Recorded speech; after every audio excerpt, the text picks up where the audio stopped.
थाइना ngalingay matam amada khul amakhakta lamja machin manau ani khak leirami mache gi mamingna ayingbi kaurami aduga manau nupi gi mamingna thadoi haina kaurami khul asida yamna pidona hingba machin manauni ayingbina chahi 8-9 muk sure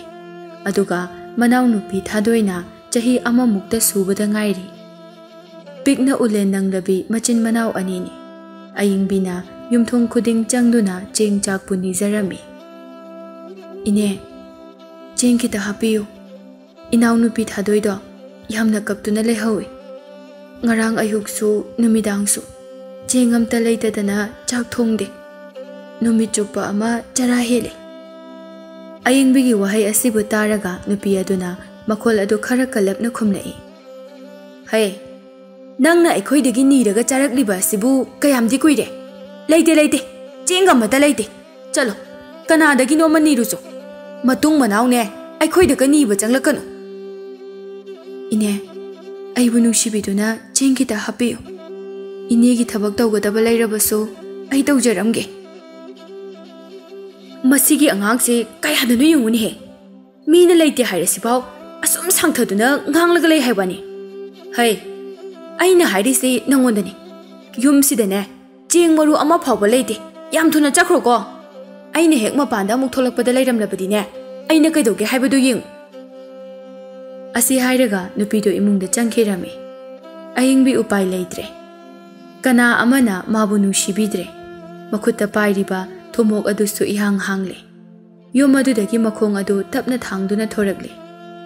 asum lakpana mathangi yum aduda amuk changle sumang aduda leptuna kaurae yum sibu mi leibibro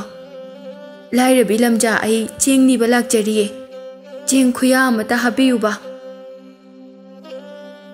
imungdagi mauna ha ama thoglai aduga sumangda leplibi ayingbibu yengduna hairai as masigi angangse aikhoida changakanu lakanu haibase sokya hege hadene nangna ni mandana ne imungse kainom tawre chalo chalo yam thuna chalo kanagi cheng chakpu aikhoida thambage ayingbina tapna haijarai inomcha nachaibu nungsibiyu piklebi inaw nupisu yumda kaptuna lehawi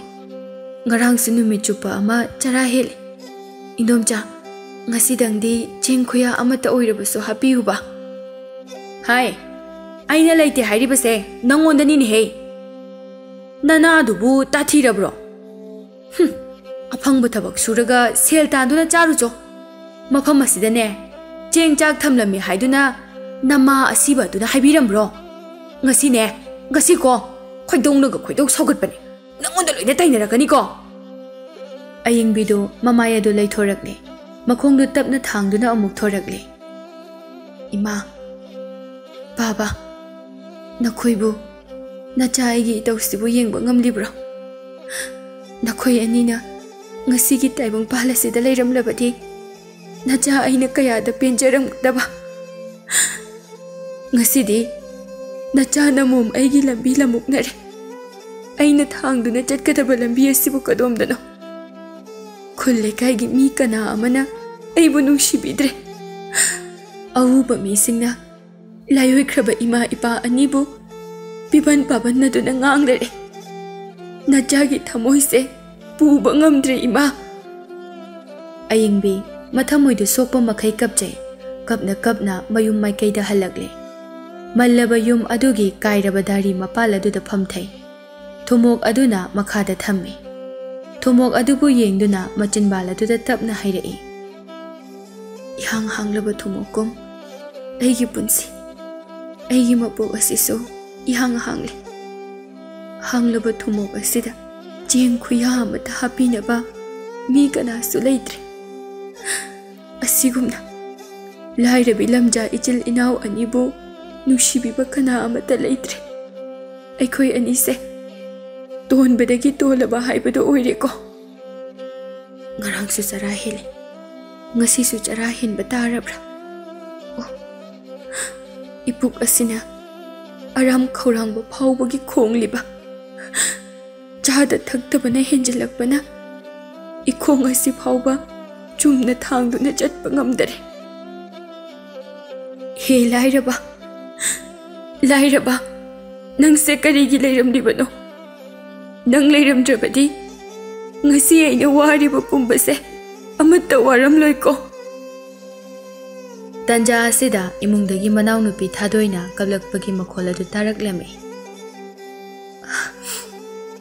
Thadoi se yahura malene kable ine tawrise. Asi hairaga phamliba adu phuk haugatuna imungda changi. Phamung mathak aduda pisak piklibi thadoina kaptuna leiriba adubu urare. Manaw nupibu laukhatuna pammi aduga kapliba adubu themjinbi. Thadoi karigi kaplibano nangbo. Se kapkanu se. Ayingbi machil aduda amukso asumna haidokhi. Inaw nupi thadoi se mabuk lamlam lagani ko. Naw nu khomlang mari su tatki. Chabona mabuk thakliba inaw se. Chak lamlaba male ko. Hikna kablakle. Aidi thongnaba chengso matta leite. Kadaidagi chabona khomlang mahut sinduna inawbu pithakani. Ayingbi tasengna mathwai adu yamna wazare. Tawfam khangdre mahak manaw nupina kapliba adubu themjinbi. Adubu kappa adu phaba kauba leitre. Hikna kaptuna da mareire. Mahakna themba adu phatmandraba aduda ayingbidu kari khalurabano khangde asumna hairei. Nahak yamna kapninglaba natra. Nache aina themba asi phawba yadaba makhai kaplaba natra. Phare adudi yamna kapninglabanina nang pena kaplo. Nache aidi chatlake. Asi hairaga manaw nupibu phamung mathak aduda thammi. Aduga mamai adu leiduna chatke haina tawwa matamda ngasai makhai kaplamba thadoi adu kappa chap lepkhirami. Kappa lepkhraba aduda ayingbi manaw nupida amuk yengi aduga hairei. Karigino nangna nache aigi asuk waba mataw asibu karisu khangbidriba. Nangbo nache aina asumna waraga leiba asibu yengba ngamlibra. Thadoi nangna karigumba chawba sare pharamlabadi ngasi nache aina asuk yamna waramliba ase waramloi ko. Nangbu thuna chawroba. Nang chawba ngaibada nache aidi yamna ware. Asumna awabagi ipak asida matam khara amasu irak naduna yamna wana leire. Chada thaktabana asum henjilakpana masa adu yengba yasilaktre. Numidang amani phamungdana thadoina tumli. Mahaki manaktana ayingbina phamduna leiri. Ayingbina khali. Kayole kainasu. Ichil inaw anibu nungsibidre. Mafam asida asumak makhatana leithaba tarabadi. Ichil inaw animak chada thaktabana soidana siragani. Aduna mafam ase thadoktuna mafam chaba ama yengdupana pharagani. Hoi aina khaliba wakhal asina asengba soidana oiragani. Adudi phare. Hayeng ayuk nonganjingai matamda inaw thadoibu puduna mafam amada chatkrage. Mahaki wakhalda masina phagani haina khalle. Manaw nupigi manakta hipthaduna tumthakre. Nongalamdaigi matamni ayingbi mikap thorakle. Manaw nupi thadoina isisina tumduna leiri. Phamungdagi haugatuna pugadaba mafi marol khara ngabong khaw macha amada hapchinduna yomsille. Yomsinba loiraba matungda phamungda tumlibi manaw nupibu yengduna hairei. Ichegi thadoi ngasidi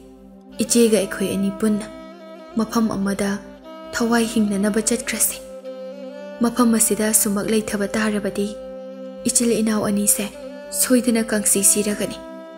Mafam asida leiba miyoi kana amatana lairabi lamja ekhoi ani bu nungsibidre. Ekhoi bu nungsiba thawjal haiba misak amabu thirurasi. Tumlibi thadoibu laukhatpiduna nahong saduna manamda posinbire. Ngabong macha aduna lingchumda yaladuna mapanda thorakle. Mama mapa anina thambiramba laira khangpok mallaba yum adubu nuksina hanna amuktang yengjai. नुसीदको मल्लब युम असे युम असिदनिको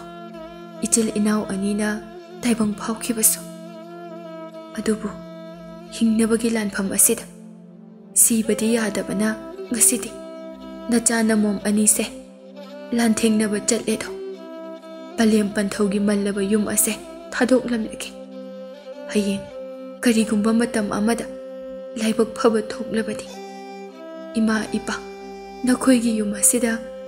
amuk hana nacha ani hanjarake ko mayum adubu thadoklamdai mikub aduda ayengbi mamitagi mapi tana kapchai matamna thengjilakdringaida mayum adudagi makong thangtokduna asummak thorakle mamai adu awang makai onduna asum chatlami ahangba lamhang chingsang kaya phau-phauduna laklami matamdo mapung phana nongale tanja aduda manamda poribi thadoisu yahauraduna kappa amuk haurakle ayingbi chatlambadagi ukhong amagi makhada changsinduna ngaihak pothai aduga manaw nupi thadoina kapliba adubu themjinbirami thadoy se kapkano mafam ase lamhangni nangna sumna kanna kaplabadi daku singna amu soidana khangkhigani ichil inaw ani soidana khudong thiba nangani aduna ne kapkanu ko adubu thadoidi aduma kapli ayingbina amu hairi he kapkanu hairaga onthokna ningai thida ko nangse adubudi mabuk ase lamladuna kappa soidana oiramgani kayadi kuiri mahakna charaktriba asiso aingondadi chanaba karisu yaude karino aina bizagadaba siba umangda panba hairasu chaba haikiroi aibu hoje kari toba taribaki asi khanduna mamaidu koilei leiduna mamit aduna akoiba duda koyeng yenglami matam aduda mana anida loki isingna chentharakpagi makhol adubu taraklami loki isingna chentharakpagi makholni ne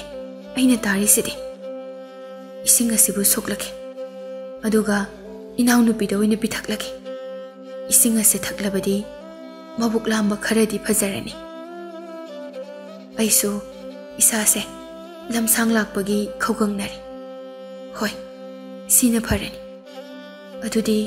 karina ising sokadi o nahong ase machet ama segairaki nahong machet asida ising cholhanduna madugi machum adubu inaw nupi da pithaklaki asi khanduna manaw nupi thadoibu ukhong aduda thamlami ichemgi thadoi nang ngai hak mafam asida leiramuko nangbu aina kapkano haina thembasu yadaba makai kaptuna da mareido mafam asinaga lamhanga oibani ichemdi tawfam ama khangdare se phajana leiramuko nangna thaknanaba ising soklukhigi ichem thuna lage ko asi hairaga manaw nupi bu thanamlaga lok aduna leiriba mafam adubu thirai ngasai takiba khonjel adudadi inak hek nakna leiba malui adubu khara yamna chatlaba phawba lok adu thingnaba kawba leitre lamhang oibagi makhol adu lablabasu yamna hauna taba oiba jani ayingbina narak adubu haidok tuna asum yenglakpada ure lokki isingna chentharakliba adu madu tamna harauna chinsille ising khongda kumduna mamai mamit adu ta thokle laija khuzok kharasu khobum thanna thakjelle phijida yebliba nahong segaiba machet adubu ising aduda chodhalle phijet achotpa adubu puduna thuna yangna manaw nupina lehoba u makhong adu tamna laklami ayingbina ukha adu yoba matamdadi mafam aduda thamlamba mahaki manaw nupi thadoi adu leiramdre mataw asida ayingbi mathamoi adu pakhatpa kaya phaurakne mamit aduna akoiba aduda manaw nupi bu leibra haiduna koyeng yenglami adubu leibadi udre manaw nupi bu kauduna thirai ichemgi thadoi ichemgi inaw nungsibi nangbu kaida leige nache aina kauriba se tarabadi nangbu amukta khumlo inawgi khungulbu lingamdre ayingbi kappa yaba kapje ꯃꯅꯥꯎꯅꯨꯄꯤ ꯀꯥꯏꯅꯕꯒꯤ ꯃꯩꯆꯥꯛꯅ ꯃꯊꯃꯣꯏ ꯑꯗꯨ ꯂꯥꯏꯃꯟ ꯑꯣꯏꯔꯦ꯫ ꯊꯤꯕ ꯌꯥꯕ ꯊꯤꯔꯕꯁꯨ ꯐꯪꯕ ꯀꯧꯕ ꯂꯩꯇ꯭ꯔꯦ꯫ ꯏꯆꯦꯝꯒꯤ ꯅꯣꯡꯗꯝ ꯊꯤꯕꯤ ꯊꯥꯗꯣꯏ, ꯅꯆꯦꯃꯩꯕꯨ ꯊꯥꯗꯣꯛꯇꯨꯅ ꯃꯐꯝ ꯀꯩꯗꯕꯨ ꯆꯠꯂꯤꯕꯅꯣ ꯅꯪꯕꯨ? ꯅꯆꯦꯃꯩꯗꯤ ꯌꯥꯝꯅ ꯋꯥꯔꯦ꯫ ꯇꯥꯏꯕꯪ ꯃꯤꯔꯣꯜ ꯐꯖꯅ ꯇꯥꯗ꯭ꯔꯤꯕ ꯅꯋꯥ ꯑꯉꯥꯡ ꯑꯗꯨꯕꯨ ꯀꯔꯝꯕ ꯃꯤꯅꯨꯡꯁꯤ ꯂꯩꯇꯕ ꯃꯤꯑꯣꯏꯅ ꯄꯨꯗꯨꯅ ꯆꯠꯈ꯭ꯔꯤꯕꯅꯣ? ꯃꯅꯥꯎ ꯀꯥꯏꯅꯕꯒꯤ ꯃꯩꯆꯥꯛꯅ ꯋꯥꯏꯅ ꯈꯝꯅ ꯆꯥꯛꯂꯤꯕꯤ ꯊꯃꯣꯏꯒꯤ ꯑꯋꯥꯕ ꯑꯁꯦ ꯅꯪꯅꯗꯤ ꯈꯪꯕꯤꯔꯣꯏꯗꯣ꯫ ꯍꯦ ꯇꯥꯏꯕꯪ ꯁꯦꯝꯕ ꯃꯄꯨ, ꯅꯪꯅ ꯑꯩꯉꯣꯟꯗ ꯇꯧꯔꯤꯕ ꯆꯥꯡꯌꯦꯡ ꯑꯁꯤꯕꯨ ꯀꯔꯤꯅꯣ? ꯑꯁꯨꯛ ꯅꯣꯡꯗꯝ ꯊꯤꯕ ꯃꯄꯣꯛ ꯑꯁꯤꯕꯨ ꯀꯔꯝꯕ ꯃꯄꯣꯛꯅꯤ ꯍꯥꯏꯕꯒꯦ? ꯏꯐꯝꯗꯒꯤ ꯄꯂꯦꯝ ꯄꯟꯊꯧ ꯑꯅꯤꯕꯨ ꯁꯦꯠꯇꯣꯛꯄꯤꯗꯨꯅ ꯄꯨꯕꯤꯈꯤꯕꯗꯒꯤ ꯍꯦꯟꯇꯣꯛꯇꯨꯅ ꯍꯧꯖꯤꯛꯅ ꯑꯃꯨꯛ ꯏꯊꯥꯗꯒꯤ ꯏꯅꯥꯎꯅꯨꯄꯤꯕꯨ ꯑꯃꯨꯛ ꯃꯐꯝ ꯈꯪꯗꯅ ꯄꯨꯗꯨꯅ ꯆꯠꯈ꯭ꯔꯕ? ꯑꯏꯪꯕꯤ ꯊꯃꯣꯏ ꯁꯣꯛꯅ ꯇꯦꯡꯊꯥꯖꯩ꯫ ꯃꯐꯝ ꯑꯗꯨꯋꯥꯏꯗ ꯊꯤꯕ ꯌꯥꯕ ꯊꯤꯔꯕꯁꯨ ꯃꯅꯥꯎꯅꯨꯄꯤ ꯑꯗꯨꯗꯤ ꯑꯗꯨꯃꯛ ꯐꯪꯈꯤꯗ꯭ꯔꯦ꯫ ꯃꯅꯥꯎ ꯀꯥꯏꯅꯕꯒꯤ ꯋꯥꯈꯜꯅ ꯑꯉꯥꯎꯕꯤꯒꯨꯝꯂꯕ ꯑꯏꯪꯕꯤ ꯑꯗꯨ ꯃꯈꯣꯡ ꯑꯗꯨꯅ ꯊꯥꯡꯕ ꯃꯥꯏꯀꯩꯗ ꯆꯨꯝꯗ꯭ꯔꯤꯡ ꯑꯗꯨꯃꯛ ꯆꯠꯈ꯭ꯔꯦ꯫ ꯂꯝꯍꯥꯡ ꯃꯔꯛꯀꯤ ꯎꯈꯣꯡ ꯑꯗꯨꯗ ꯅꯥꯍꯣꯡ ꯃꯊꯛ ꯑꯗꯨꯗ ꯄꯤꯛꯂꯤꯕ ꯊꯥꯗꯣꯏꯅ ꯀꯞꯇꯨꯅ ꯂꯩꯔꯤꯉꯩ ꯃꯤꯀꯨꯞ ꯑꯗꯨꯗ ꯃꯐꯝ ꯑꯗꯨꯗ ꯁꯥ ꯇꯥꯟꯕ ꯂꯥꯛꯄ ꯅꯨꯄꯥ ꯑꯃꯈꯛꯅ ꯁꯒꯣꯜ ꯃꯊꯛꯇꯒꯤ ꯑꯉꯥꯡ ꯑꯃꯅ ꯀꯞꯂꯤꯕ ꯑꯗꯨꯒꯤ ꯃꯈꯣꯜ ꯑꯗꯨ ꯇꯥꯔꯛꯂꯝꯃꯤ꯫ ꯂꯝꯍꯥꯡ ꯑꯁꯤꯗ ꯑꯩꯅ ꯇꯥꯔꯛꯂꯤꯕ ꯑꯉꯥꯡꯅ ꯀꯞꯄꯒꯤ ꯈꯣꯟꯖꯦꯜ ꯑꯁꯤꯕꯨ ꯆꯨꯝꯂꯤꯕ꯭ꯔꯥ? ꯃꯐꯝꯁꯤꯒꯤ ꯂꯥꯏꯔꯦꯝꯕꯤꯅ ꯑꯩꯕꯨ ꯐꯥꯒꯦ ꯍꯥꯏꯗꯨꯅ ꯅꯥꯎꯊꯦꯝꯂꯤꯕ꯭ꯔꯥ? ꯑꯉꯥꯡ ꯑꯁꯤ ꯃꯈꯣꯜ ꯍꯧꯅꯁꯨ ꯀꯞꯄꯤ꯫ ꯀꯗꯣꯝꯗꯅꯣ ꯃꯍꯥꯛꯅ ꯂꯩꯔꯤꯕ ꯑꯁꯤꯕꯨ? ꯑꯁꯤ ꯈꯟꯗꯨꯅ ꯁꯒꯣꯜ ꯃꯃꯥꯏ ꯂꯩꯗꯨꯅ ꯑꯉꯥꯡꯅ ꯀꯞꯄꯒꯤ ꯃꯈꯣꯜ ꯈꯣꯟꯖꯦꯜ ꯇꯥꯔꯛꯂꯤꯕ ꯑꯗꯨꯒꯤ ꯃꯥꯏꯀꯩ ꯂꯤꯕ ꯍꯧꯔꯛꯏ꯫ ꯑꯁꯨꯝ ꯌꯦꯡꯂꯛꯄꯅ ꯎꯈꯥ ꯑꯃꯒꯤ ꯃꯈꯥꯗ ꯅꯥꯍꯣꯡ ꯁꯦꯒꯥꯏꯕ ꯑꯃꯒꯤ ꯃꯊꯛꯇ ꯃꯈꯣꯡꯅ ꯐꯤꯗ꯭ꯔꯤꯡ ꯐꯤꯗ꯭ꯔꯤꯡ ꯀꯥꯎꯗꯨꯅ ꯂꯩꯔꯤꯕ ꯑꯉꯥꯡ ꯑꯗꯨꯕꯨ ꯎꯔꯝꯃꯤ꯫ ꯁꯒꯣꯜ ꯇꯣꯡꯕ ꯅꯨꯄꯥ ꯑꯗꯨ ꯁꯒꯣꯜ ꯃꯊꯛꯇꯒꯤ ꯊꯨꯅ ꯀꯨꯝꯊꯩ, ꯑꯗꯨꯒ ꯑꯉꯥꯡ ꯑꯗꯨꯅ ꯂꯩꯔꯤꯕ ꯃꯐꯝ ꯑꯗꯨ ꯇꯝꯅ ꯆꯦꯟꯁꯤꯜꯂꯤ꯫ ꯑꯉꯥꯡꯅꯤꯅꯦꯍꯦ! ꯃꯇꯧ ꯀꯔꯝꯅ ꯃꯐꯝ ꯑꯁꯤꯗ ꯃꯊꯟꯇ ꯂꯩꯔꯤꯕꯅꯣ ꯑꯉꯥꯡ ꯑꯁꯤꯅ? ꯃꯃꯤꯠ ꯑꯗꯨꯅ ꯑꯀꯣꯏꯕ ꯑꯗꯨꯗ ꯑꯃꯨꯛ ꯀꯣꯏꯌꯦꯡ ꯌꯦꯡꯉꯤ꯫ ꯑꯀꯣꯏꯕ ꯑꯁꯤꯗꯗꯤ ꯀꯅꯥꯁꯨ ꯂꯩꯇꯦꯅ꯫ ꯁꯣꯏꯗꯅ ꯑꯣꯏꯔꯝꯒꯅꯤ ꯇꯥꯏꯕꯪ ꯃꯤ ꯑꯃꯅ ꯀꯔꯤꯒꯨꯝꯕ ꯊꯧꯗꯣꯛ ꯑꯃꯗꯒꯤ ꯃꯆꯥꯅꯨꯄꯤ ꯑꯁꯤꯕꯨ ꯁꯤꯔꯁꯅꯨ ꯍꯥꯏꯗꯨꯅ ꯍꯨꯟꯗꯣꯛꯂꯝꯕ ꯁꯣꯏꯗꯅ ꯑꯣꯏꯒꯅꯤ꯫ ꯀꯌꯥꯗ ꯄꯨꯛꯆꯦꯜ ꯄꯤꯛꯈ꯭ꯔꯕ ꯃꯤꯑꯣꯏꯁꯤꯡꯅꯣ ꯌꯦꯡꯉꯨꯅꯤ꯫ ꯁꯣꯝꯗꯗꯤ ꯑꯩꯅ ꯏꯃꯤꯠꯇ ꯏꯆꯥ ꯑꯃꯠꯇ ꯎꯕ ꯐꯪꯗꯦ ꯍꯥꯏꯗꯨꯅ ꯀꯌꯥꯗ ꯋꯥꯖꯔꯤꯕ꯫ ꯑꯗꯨꯗꯤ ꯐꯔꯦ, ꯃꯈꯣꯏꯅ ꯁꯤꯖꯔꯁꯅꯨ ꯍꯥꯏꯅ ꯍꯨꯟꯗꯣꯛꯂꯝꯂꯕ ꯑꯉꯥꯡ ꯑꯁꯦ ꯑꯩꯅ ꯄꯨꯗꯨꯅ ꯑꯩꯒꯤ ꯏꯆꯥ ꯁꯛꯅ ꯅꯥꯌꯣꯛ ꯅꯥꯀꯣꯟ ꯇꯧꯗꯨꯅ ꯊꯝꯂꯨꯔꯒꯦ꯫ ꯋꯥꯈꯜꯗ ꯑꯁꯤ ꯈꯟꯗꯨꯅ ꯄꯤꯛꯂꯤꯕ ꯑꯉꯥꯡ ꯑꯗꯨꯕꯨ ꯄꯝꯈꯠꯂꯤ꯫ ꯁꯒꯣꯜ ꯃꯊꯛꯇ ꯀꯥꯈꯠꯇꯨꯅ ꯁꯒꯣꯜ ꯑꯗꯨ ꯊꯨꯅ ꯌꯥꯡꯅ ꯊꯧꯗꯨꯅ ꯃꯌꯨꯝ ꯇꯝꯅ ꯆꯠꯈꯤꯔꯝꯃꯤ꯫ ꯅꯨꯄꯥ ꯑꯁꯤꯒꯤ ꯃꯃꯤꯡꯅ ꯊꯧꯕ ꯍꯥꯏꯅ ꯀꯧꯔꯝꯃꯤ꯫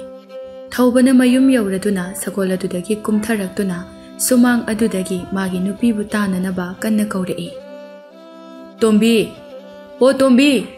ꯅꯪꯕꯨ ꯇꯥꯕ꯭ꯔꯅꯦꯍꯦ? ꯃꯄꯥꯟꯁꯤꯗ ꯊꯨꯅ ꯑꯃꯨꯛꯇ ꯊꯣꯛꯂꯛꯎꯅꯦꯍꯦ! ꯏꯃꯨꯡꯗꯒꯤ ꯇꯣꯝꯕꯤꯅ ꯉꯥꯡꯗꯨꯅ ꯊꯣꯛꯂꯛꯏ꯫ ꯍꯣ ꯇꯥꯖꯩꯌꯦ, ꯀꯔꯤ ꯇꯧꯔꯦ ꯍꯥꯏꯕꯅꯣ ꯈꯪꯗꯦ꯫ ꯀꯧꯈꯤꯕꯁꯤꯅ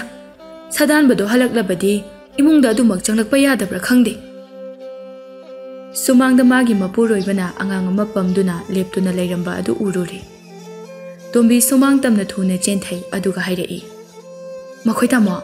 ꯀꯅꯥꯒꯤ ꯑꯉꯥꯡꯅꯣ ꯅꯪꯅ ꯄꯨꯔꯛꯏꯁꯤꯕꯣ? ꯑꯩꯅ ꯆꯤꯡꯗ ꯁꯥꯗꯥꯟꯕ ꯆꯠꯄꯗ ꯂꯝꯍꯥꯡ ꯑꯃꯒꯤ ꯎꯈꯣꯡ ꯑꯃꯗ ꯑꯉꯥꯡ ꯑꯁꯤ ꯈꯛꯇ ꯀꯞꯇꯨꯅ ꯂꯩꯔꯝꯃꯤ꯫ ꯍꯟꯅ ꯌꯦꯡꯕꯗ ꯀꯅꯥ ꯑꯃꯠꯇꯁꯨ ꯂꯩꯕ ꯎꯗꯦ꯫ ꯑꯩꯅ ꯈꯟꯕꯗ ꯀꯅꯥꯒꯨꯝꯕ ꯃꯤ ꯑꯃꯅ ꯑꯉꯥꯡ ꯑꯁꯤꯕꯨ ꯁꯤꯔꯁꯅꯨ ꯍꯥꯏꯗꯨꯅ ꯍꯨꯟꯗꯣꯛꯂꯝꯕ ꯁꯣꯏꯗꯅ ꯑꯣꯏꯒꯅꯤ ꯍꯥꯏꯅ ꯈꯜꯂꯤ꯫ ꯑꯩꯈꯣꯏ ꯑꯅꯤꯒꯤꯗꯤ ꯏꯆꯥꯁꯨ ꯑꯃꯠꯇ ꯌꯥꯎꯖꯗꯦꯗꯣ꯫ ꯇꯥꯏꯕꯪ ꯁꯦꯝꯕ ꯃꯄꯨ ꯃꯍꯥꯛꯅ ꯑꯩꯈꯣꯏ ꯑꯅꯤꯒꯤꯗꯃꯛꯇ ꯊꯥꯕꯤꯔꯛꯂꯕꯅꯤ ꯍꯥꯏꯅ ꯈꯟꯗꯨꯅ ꯑꯉꯥꯡ ꯑꯁꯤꯕꯨ ꯌꯨꯝꯗ ꯍꯦꯛꯇ ꯄꯨꯔꯛꯂꯕꯅꯤ꯫ ꯇꯣꯝꯕꯤꯗꯤ ꯑꯉꯥꯡ ꯑꯗꯨꯕꯨ ꯎꯕꯗ ꯍꯔꯥꯎꯕꯅ ꯂꯣꯏꯈ꯭ꯔꯦ꯫ ꯀꯗꯥꯏ, ꯏꯆꯥꯗꯣ ꯃꯃꯥ ꯑꯩꯅ ꯄꯝꯂꯒꯦ, ꯑꯩꯉꯣꯟꯗ ꯁꯤꯟꯅꯕꯤꯌꯨ ꯏꯆꯥꯗꯣ꯫ ꯑꯁꯤ ꯍꯥꯏꯔꯒ ꯃꯄꯨꯔꯣꯏꯕꯅ ꯄꯝꯂꯤꯕ ꯑꯉꯥꯡ ꯑꯗꯨꯕꯨ ꯂꯧꯏ, ꯑꯗꯨꯒ ꯃꯍꯥꯛꯅ ꯄꯝꯃꯤ꯫ ꯑꯉꯥꯡ ꯑꯗꯨꯒꯤ ꯆꯦꯡꯂꯧꯁꯛ ꯑꯗꯨꯕꯨ ꯌꯦꯡꯗꯨꯅ ꯍꯥꯏꯔꯛꯏ, ꯑꯉꯥꯡꯁꯦ ꯆꯥꯗ ꯊꯛꯇꯕ ꯌꯥꯝꯅ ꯀꯨꯏꯔꯕ ꯃꯥꯜꯂꯦ꯫ masase ipatpatli mayangsu yamna kangli ngasidagidi icha nangbu aina hek pokjaba icha ningol makni khanduna aina yoklage ko thawbana mu haire e taibang sema mapu mahakna yamna tangna pipiba ichani icha mathanda pokpini aduna icha gi mingbu thadoi haina tholage ko icha thadoi se ngasidagidi ne yum masida nungaina leiradoini yumda changasi ko asi hairaga imungda pushinduna changkhirami thauba amadi tombidi haraubana loikre mapalga thoktaba makhai machanupi thadoibu yengduna tamareikre makhoi anina bijapitak tawbana thadoido chawba sangbu sumhelaklami mapa mama anina thadoibu thajagumna numit khudingi yengjerami somdana laibak thirabi ayingbido makhong aduna thangba maikaida asum lakpana leipak wangma lanthorakle yumthangnaba leipak adugi konungda changsilami mabu ubada mafam aduda leiba miyamna mangak adu chepthaduna yengnarami ayingbi chatpham thokpa chumjing adumak chatli mafam adugi ningthauna ayingbibu urami manai ama tawduna ayingbibu konungtamna pusinbirai ningthauna ayingbibu yengduna hairai bema nangbu kanano leipak asigi machara ayingbina tapna khomi aigi ming ayingbi kawi ai yumthangnaba leipak asidagine o nangdi mafam asidadi kari tawba laklibano malim taibang pala sida aigini haibada kana amata leitri inaw nupi amatang leijarambadusu mafam khangdana mangkhri awa macha kaya asibu puduna ikhong asina thangduna chatpa mafam aduda som lakbana hujikti leipak asida yoshilure kari nangini haibada taibang pala sida kana amata leitre haiba se ai leiriba sidi ai leipak asigi ningthau ama oina tola taraba mioi singbo nawyok nawkon bigani ayingbe ngasi haiba numit asidagidi nang mafam asida nungaina leiroko nangi leifambu aina sillage ichanupi sakna yoklage asi hairaga ningthauna manai nupa ama kaushilami aduga hairai nakhoi kharana ichanupi asibu pubi aduga ne mahakna leiba yaba mafam ama thibiyu ko mafam aduda mahak lehaluko matam asida ningthau asigi machanupa pisak pikliba amasu leirami chahi ani mukti suramlagani mahakki mamingna wangamba haina kaurami ayingbina ningthaugi machanupa wangamba pulaurami manamda pobi nausum isai saktuna thembi amuksu sanaminai asigumba matau asida ningthauna ayingbibu yamna nungsiba haibadu oirami kayada nungsikhraba angangnone onthokna nungsikhreda matawna ing tapchariba pukchilna chawriba hongna lonchatna khangliba ayingbina wangambaga asum sanaba asida manawnupi thadoiga punna sanaminakhiba kaya adu ningsinglae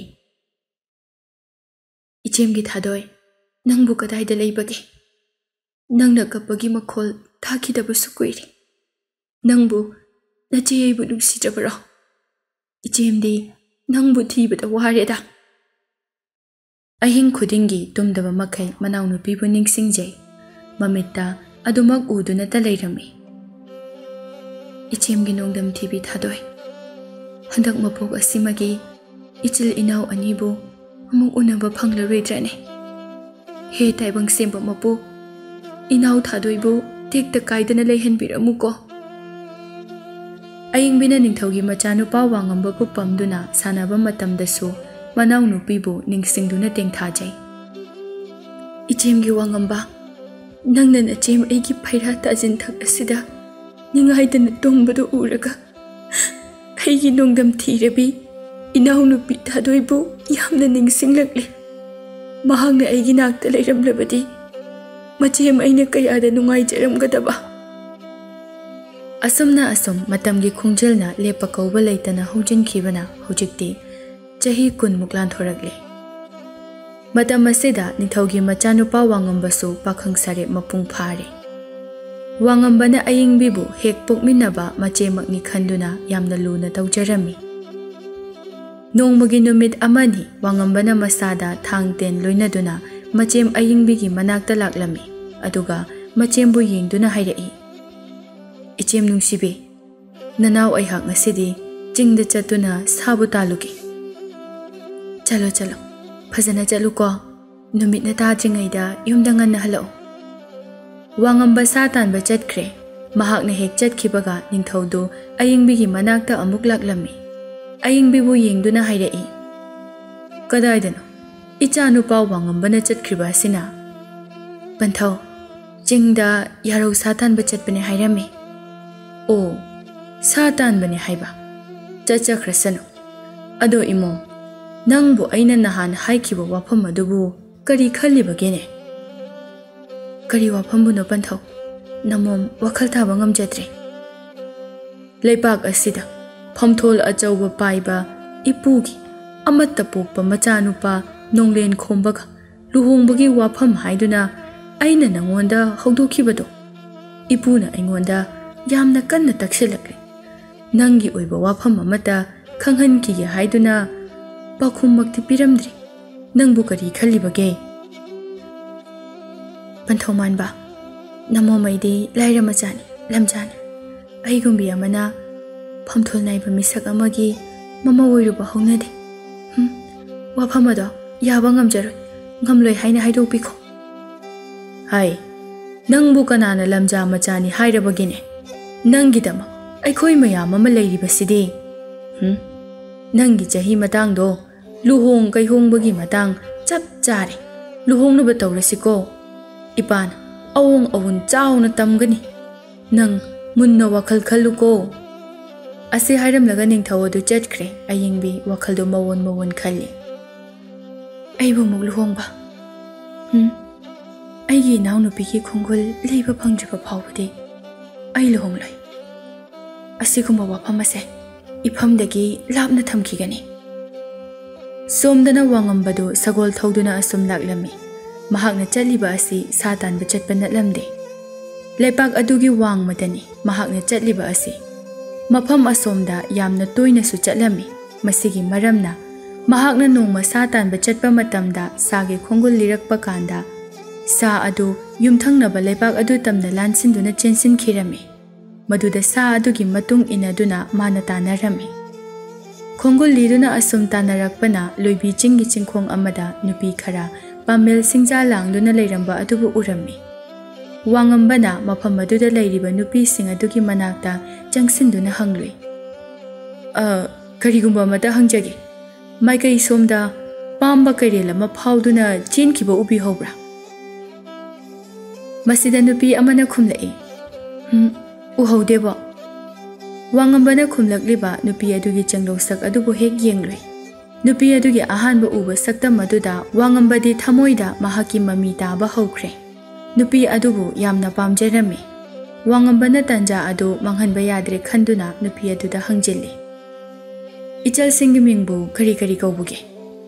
nupi sing aduna magi maming sing adu hairakne wangambana pukningna khoidariba nupi adusu magi maming hairai aigi mingna thadoi haina kawi thadoi haiba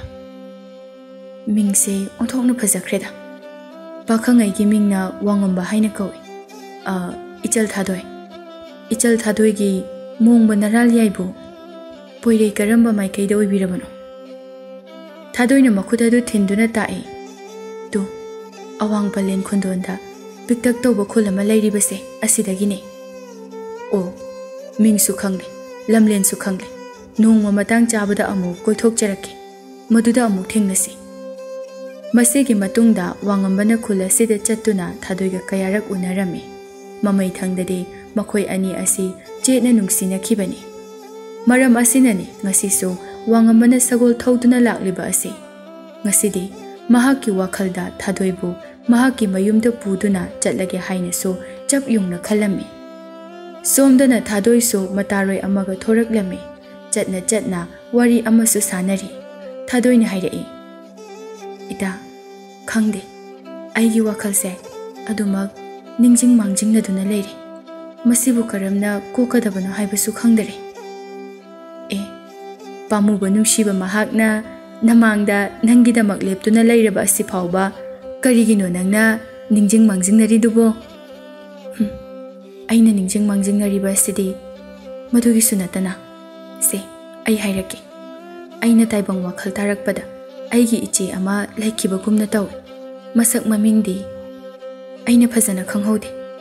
अइना इमा इपा अनिदा हंगलुबा मतमदसु अइगी वाखलसे अरानबने हाइना हाइबिरे लैते हाइना खुमले मसिनी अइगी वाखलदा चिंगनरिबसे नंगी खुमलेन मंगलान चादा मंगखिबा मंग अमा लैरमगनी मदुदा नंगना असेंगबो ओइना खंजिनखिबा ओइरमगनीये नखोइगिदी नहांगना थंता पोइदुदी असुमना वारी सानादुना लाकपना वांगंबना सगोल अमगा लोइनाना लेप्तुना लैरंबा अदुबु उरुरे थादोइना मतारोय अदुबु येंगदुना हाइरई दा ngasiगी नुमित असिदी महांगना एबु लौबा लाक्लबने अइसो मागी मतोंगिना दुना चटख्रगनी होरेन नंगना इमा पाबदा फजना पाउ तमुको नंगसो युम माकै फंगजख्रो थादोय असे हाइरमलगा वांगंबना लेप्तुना लैरिबा मफम अदु तमना चंगसिनख्रे महाका लाकमिनबा मतारोय अदुसो ममाई लैदुना हनख्रे वांगंबगा थादोयगा मफम अदुदा ngaiha wari sanare मदुगी मतुंगदा वांगंबना हाइरई हौजिकते अइना नंगबु पुदुना इरालियादा चटलगनी से मतम से थेंजिनखिगनी चननबा तौरसे अइबुना नाकदा पुंसि चुपा लेंगदना थंबियुको नंगिदमक लेपख्रबा थमोइसे कैदौनुंगदा मिराइबिगे खनबिगनो वांगंबना थादोइबु सगोल मथक्ता थांकटबिरे महाकना सगोल अदुदा काखतुना सगोल अदु थौदुना मयुम तमना हलक्लमे निंगथौ मनाई नुपी अमना अयिंगबिगी कादा चंगलक्तुना पाव अमा तमलरे इचे निंगथौगी मचानुपा वांगंबदो नुपी अमा पुतुना लाखौरे मखोइगिदो नुसिनरगा पुरकपनि हाइहौ इचेबु मुक्ता कौरुचो हाइदुना लाकपनि अयिंगबिना पाव अदुबु ताबदा हराउना हाइजै करी अइगी उपाबु नुपी पुरकले हाइबा असे हाइरगा मोपागी मनाक तमना थुना लाक्लमे इमुंगदा फमजाव अमगी मथक्ता वांगंबना पुरकप नुपीना फमदुना लैरिबा अदुबु अयिंगबिना उरमे नुपी अदुगी मसक मतव अदुबु उबदा अयिंगबी मागी थमोइदा करिगुंबा हाइफम खंगदबा इहुल अमा फाउखी मसादो चिंगनबा अमा लोइनरई नुपी अदुगी मनाक तमना चंगसिलदुना हाइरई इबेमा नंगबु करी लमदगिनो नमिंगना करी कौबगे थादोइना तपना खुमलई अइदी लेबाक वांगमदगिने अइगी मिंगना थादोइ कौवे नुपी अदुना थादोइ कौवे हाइना हाइरकपा असिदा अयिंगबिदी स्वाइ लाउखिबा खंगहौदे नुपी अदुबु मुन्ना येंगजै ममित्तगी मपीसु तारई तारकलिबा पिरांग अदुबु लोसिंदुना ममाई लैदुना मफम अदुदगी चेंथोखिरमे वांगंबना मचेमगी मतव अदुबु उरदुना मपा निंगथौदा हंगलई पंथौ करिगिनो इचेना कपतुना चेंथोखिबा सिबो निंगथौना मचानुपागी मफमदा वारी लेरई नचेगिनी हाइदुना महाकी मनाव नुपी अमखक लेरमी हाइ ममिंगना थादोइ हाइना कौवी हाइ अदुबु महाकी मनाव नुपी थादोइदि मफम खंगदना मांगख्रे high ngasi ichana purakliba imau nupi asiga masak maming manaba asida mangkhrabi manaw nupi bu ningsingduna kappa oiramgani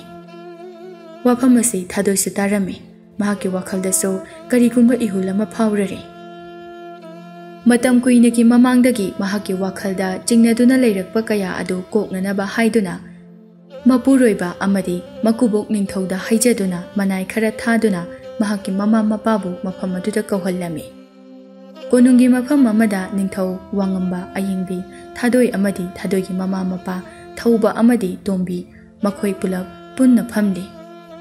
निंगथौना हाना हाइरई इचा अयिंगबी अमदी थादोइगी मफमदा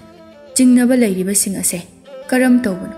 अचुमबरा अरानबरा हाइबदो अमुक्ता खंदोकनबा होटनबा तंगाइ फदे इचा अयिंगबीगी वारीदी हाना तारे इचा थादोइगी वारीदी ताद्रे इचा थादोइगी वारीबु मपा नंगना लियुदो थौबना खुमलई इचा थादोइसे अइने हेक पोक्चबा इचा नुपी नते नोंगमा अइना सा तानबा चटपा मतमदा लमहांग अमदा कपतुना लैरंबदगी अइने युमदा पुरक्तुना योखिबने अयिंगबिना कपना कपना हाइरई थादोइ नंग असे इचेमगी इरेम खाक थादोइ अदो सोइदना ओइगनी मतमगी इचेलसिना इचिल इनाव अनिबु मसक खंगना हंदबने ꯑꯗꯨꯕꯨ ꯉꯁꯤꯗꯤ ꯇꯥꯏꯕꯪ ꯁꯦꯝꯕ ꯃꯄꯨꯅ ꯆꯥꯟꯕꯤꯗꯨꯅ ꯑꯩꯈꯣꯏ ꯑꯅꯤ ꯑꯃꯨꯛ ꯊꯦꯡꯅꯍꯜꯂꯦ꯫ ꯃꯆꯤꯜ ꯃꯅꯥꯎ ꯑꯅꯤꯗꯨ ꯀꯣꯟꯅꯗꯨꯅ ꯀꯞꯃꯤꯟꯅꯔꯝꯃꯤ꯫ ꯊꯥꯗꯣꯏꯗꯤ ꯇꯁꯦꯡꯅ ꯊꯃꯣꯏ ꯁꯣꯛꯅ ꯀꯞꯆꯔꯝꯃꯤ꯫ ꯑꯏꯪꯕꯤꯅ ꯊꯦꯝꯖꯤꯟꯕꯤ ꯑꯗꯨꯕꯨ ꯍꯤꯛ ꯍꯤꯛ ꯂꯥꯎꯕ ꯃꯈꯩ ꯀꯞꯇꯨꯅ ꯑꯗꯨꯝ ꯃꯔꯩꯔꯝꯃꯤ꯫ ꯀꯞꯄ ꯊꯦꯝꯕꯗ ꯇꯣꯛꯎ ꯍꯥꯏꯕ ꯌꯥꯗ꯭ꯔꯕ ꯑꯗꯨꯗ ꯑꯏꯪꯕꯤꯅ ꯍꯥꯏꯔꯛꯏ, "ꯅꯍꯥꯛ ꯌꯥꯝꯅ ꯀꯞꯅꯤꯡꯂꯕ ꯅꯠꯇ꯭ꯔꯥ? ꯅꯆꯦ ꯑꯩꯅ ꯊꯦꯝꯕ ꯑꯁꯤ ꯐꯥꯎꯕ ꯌꯥꯗꯕ ꯃꯈꯩ ꯅꯪ ꯀꯞꯂꯕ ꯅꯠꯇ꯭ꯔꯥ? ꯐꯔꯦ, ꯑꯗꯨꯗꯤ ꯌꯥꯝꯅ ꯀꯞꯅꯤꯡꯂꯕꯅꯤꯅ ꯅꯪ ꯄꯦꯟꯅ ꯀꯞꯂꯣ, ꯅꯆꯦ ꯑꯩꯗꯤ ꯆꯠꯂꯒꯦ"꯫ ꯑꯁꯤ ꯍꯥꯏꯔꯒ ꯐꯨꯛ ꯍꯧꯒꯠꯇꯨꯅ ꯆꯠꯀꯦ ꯇꯧꯏ꯫ ꯃꯍꯥꯛꯅ ꯑꯁꯨꯝꯅ ꯇꯧꯕꯒ ꯊꯥꯗꯣꯏꯗꯨ ꯀꯞꯂꯝꯕꯗꯨ ꯆꯞ ꯂꯦꯞꯈꯤ꯫ ꯃꯇꯧ ꯑꯁꯤꯗ ꯑꯏꯪꯕꯤ ꯃꯃꯥꯏꯗꯨ ꯂꯩꯗꯨꯅ ꯑꯃꯨꯛ ꯌꯦꯡꯂꯛꯏ꯫ ꯃꯆꯤꯟ ꯃꯅꯥꯎ ꯑꯅꯤꯗꯨ ꯑꯃꯨꯛ ꯀꯣꯟꯅꯗꯨꯅ ꯀꯞꯃꯤꯟꯅꯔꯝꯃꯤ꯫ ꯑꯁꯨꯝꯅ ꯃꯆꯤꯜ ꯃꯅꯥꯎ ꯑꯅꯤꯗꯨ ꯑꯃꯨꯛ ꯊꯦꯡꯅꯗꯨꯅ ꯍꯔꯥꯎ ꯍꯔꯥꯎ ꯂꯩꯃꯤꯟꯅꯔꯝꯃꯤ꯫ ꯅꯨꯃꯤꯠ ꯈꯔꯅꯤꯒꯤ ꯃꯇꯨꯡꯗ ꯃꯧꯄꯥ ꯋꯥꯉꯝꯕꯒ ꯃꯅꯥꯎꯅꯨꯄꯤ ꯊꯥꯗꯣꯏꯒ ꯂꯨꯍꯣꯡꯂꯝꯃꯤ꯫ ꯃꯁꯤꯒꯤ ꯃꯇꯨꯡꯗ ꯅꯤꯡꯊꯧꯅ ꯁꯤꯟꯗꯨꯅ ꯑꯏꯪꯕꯤꯒ ꯅꯣꯡꯂꯦꯟ ꯈꯣꯝꯕꯒ ꯑꯃꯨꯛ ꯂꯨꯍꯣꯡꯈꯤꯔꯝꯃꯤ꯫ ꯃꯇꯨꯡ ꯇꯥꯔꯛꯄ ꯄꯨꯟꯁꯤꯗꯒꯤꯗꯤ ꯃꯆꯤꯟ ꯃꯅꯥꯎ ꯑꯅꯤꯗꯨ ꯅꯨꯡꯉꯥꯏ ꯌꯥꯏꯐꯅ ꯂꯩꯅꯈꯤꯔꯝꯃꯤ꯫